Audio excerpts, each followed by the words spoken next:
আসসালামু আলাইকুম রহমতুল্লাহি ওবরাকাতুহু। নাহমাদুহু ওয়া নুসাল্লি আলা রাসূলিহিল কারীম, আম্মা বাদ। এ পর্বে আমাদের আলোচ্য বিষয় মাথা মোছা, উযু করার সময় মাথা মোছা এর হুকুম এবং পদ্ধতি। মাথা মোছা উযুর একটি ফরজ। কোরআন মজিদে উযু প্রসঙ্গে যে আয়াত এসেছে, আল্লাহ তাআলা ইরশাদ করেন যে ইয়া আইয়ুহাল্লাযীনা আমানু ইযা কুমতুম ইলাস সালাতি ফাগসিলু উজুহাকুম ওয়া আইদিয়াকুম ইলাল মারাফিকি ওয়ামসাহু বিরুউসিকুম ওয়া আরজুলাকুম ইলাল কাবাইন। যে তৃতীয়বারে, প্রথমবার চেহারা ধোয়া, দ্বিতীয়বার হাত ধোয়া এবং তৃতীয় পর্যায়ে মাথা মোছা, এ হচ্ছে একটা ফরজ এবং এরপরে পা ধোয়া। অতএব মাথা মোছা ফরজ, এই ব্যাপারে কোনো তর্কের কোনো অবকাশ নেই, কোনো প্রকার মতবিরোধের কোনো অবকাশ নেই। মাথা মোছা ফরজ। তবে মাথা মোছার সঠিক পদ্ধতি কোনটি, এ ব্যাপারে রাসূলুল্লাহ সাল্লাল্লাহু আলাইহি ওয়াসাল্লামের যে উযুর বিবরণ সাহাবায়ে কেরাম দিয়েছেন, সেটি আমাদের সবচেয়ে বড় দলিল, সবচেয়ে বড় প্রমাণ আল্লাহ রাসূল কীভাবে উযু করেছেন। তো এ ব্যাপারে হযরতে ওসমান রাদিয়াল্লাহু তাআলা আনহু, হযরত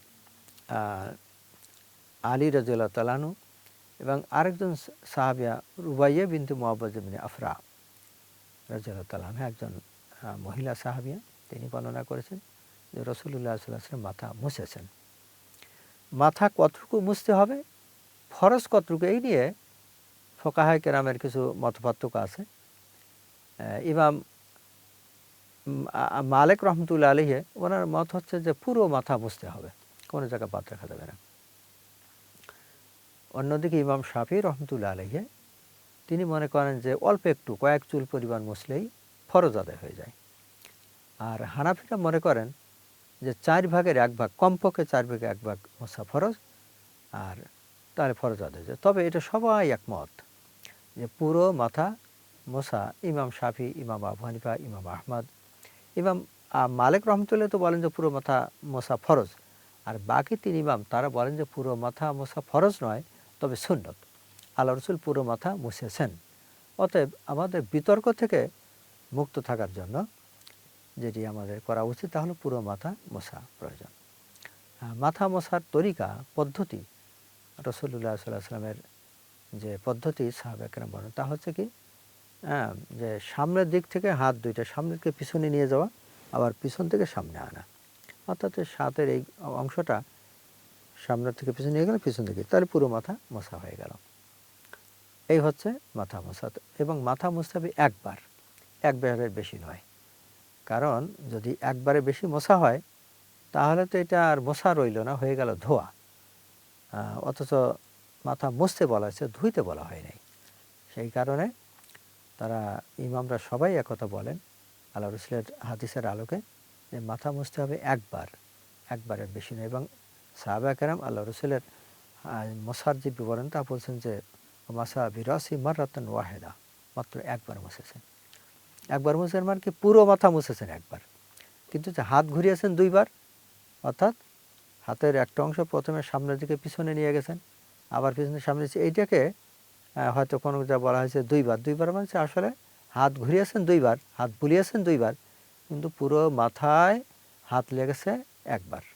সেজন্য পুরো একবার মাত্র মোছা করে, এইটা হচ্ছে ফরজ, এইটা হচ্ছে সুন্নত, পুরো মাথা। আর ওই যে ফরজের পরিমাণটা নিয়ে, যেমন আগে বললাম যে ইমামরা কিছু মতপার্থক্য করেছেন। ইমাম মালিক তো বলেন যে পুরো মাথা মুছতে হবে, আর ইমাম শাফি রহমতুল্লাহ বলেন যে কয়েক চুল পরিমাণ মুছলেই চলবে। কিন্তু ইমাম আবু হানিফার মত হচ্ছে কমপক্ষে 1/4 মুছতে হবে, তা না হলে ফরজ আদায় হবে না।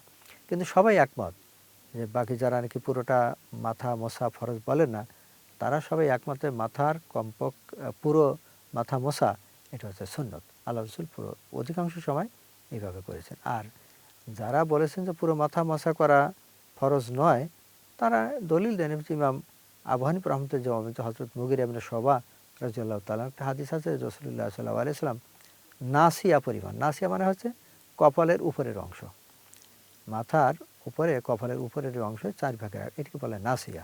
আল্লাহ রাসূল নাসির উপর মুছেছেন। তার মানে এখানে বোঝা যায় যেহেতু আল্লাহ রাসূল পুরোটা মোছেন নাই, অত পুরো মাথা মোছা ফরজ নয়। কিন্তু এই যে বললাম, বিতর্কে আমাদের যাওয়ার কোনো প্রয়োজন নেই। আমরা পুরো মাথা মুছবো, এবং কীভাবে মুছবো, এমনভাবে মুছলে পুরো মাথা মোছার মধ্যে এই যে এইভাবে দুইটা আঙ্গুল দিয়ে এভাবে নিয়ে পিছনে গেলে আবার পিছন থেকে সামনে নিয়ে আসলাম, এইভাবে পুরো মাথা মোছা, এইটা হচ্ছে সুন্নত। এই সুন্নত আদায় করার সময় আরেকটি কথা হচ্ছে হাত ভিজাতে হবে কিনা। মাথা মোছা হাত ভিজা থাকতে হবে, হাতে পানি থাকতে হবে, সেই ভিজা হাত দিয়ে হাত মুছতে হবে। ভিজানো কিংবা ভিজা থাকা, হয়তো ভিজা থাকতে হবে নইলে ভিজাতে হবে। তো এখন উজু করার সময় হাত ধোয়ার সময় যে হাত যদি ভিজা থাকে এবং কেমন ভিজা, পানি টপকে পড়ে এই পরিমাণ ভিজা, তাহলে আর নতুন করে হাত ভিজানোর প্রয়োজন নাই। আমি যখন হাত ধুইলাম তখন এমনভাবে হাত ধোয়ার সময় হাত যে ভিজে যায়, তখন যে হাত থেকে পানি টপকে পড়তে থাকে, ওই অবস্থায় যদি মোছা হয় তাহলে নতুন করে হাত ভিজানোর প্রয়োজন নেই। আর যদি এমন হয় যেন পানি ওইরকম অনেকটা শুকিয়ে যায় বা কম হয়ে যায়, পানি টপকে পড়া পানি, তখন হাত ধোয়া, হাতে পানি নেওয়া জরুরি। এই কথাটা আমাদের মনে রাখা দরকার। যদি হাত ভিজা থাকে, এমন ভিজা থাকে যে হাত থেকে পানি টপকে পড়ে এই পরিমাণ ভিজা, তাহলে এই হাত দিয়ে মোছা যাবে, নতুন করে হাত ভিজানোর প্রয়োজন নেই। কিন্তু যদি এই পরিমাণ ভিজা না থাকে, তাহলে আবার হাত ভিজাইয়ে এই পর্যন্ত কবজি পর্যন্ত ভিজে তারপর হাত মুছতে হবে। এই হচ্ছে সুন্নত তরিকা। আল্লাহ তাআলা আমাদেরকে সুন্নত পদ্ধতিতে সঠিকভাবে উজু করার তৌফিক দান করুন। ওয়া আখিরু দাওয়ানা আনিল হামদুলিল্লাহি রাব্বিল আলামিন।